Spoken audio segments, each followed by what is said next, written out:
Niye tutmuyor? Tut. Niye? Ben tut. Yani niye tut? He. Zarar ben yok. He. Ben Sufi zaten. Allah Allah. Ha Sufi ya. Nasıl okuyorsun buna ya? Benim dede He. Şeyh Sufi. Halaf isim Muhammed Mer'i el-Halaf. El-Halaf. He. Şeyh Sufi Şeyh. Şeyh. He. Ya. Ya sen nasıl okuyorsun buna dua? Mesela ben tutma. Hani bezavi inek geldi vur rahmet. Ama ben şimdi tut. At bu taraf. Uzak. Git. Atı.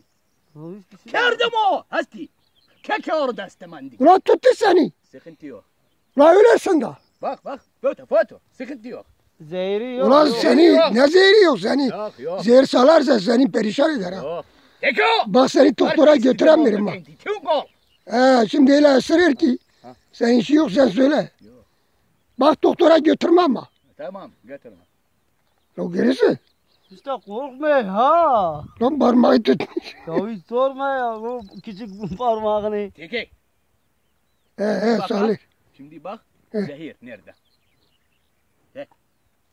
Bırak. Salmaz. Sağ. Salmaz Muhammed.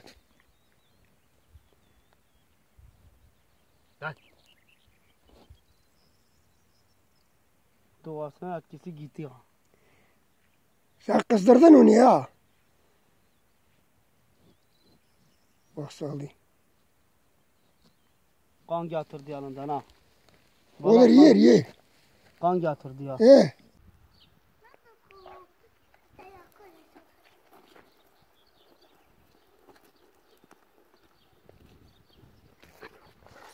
Nasıl?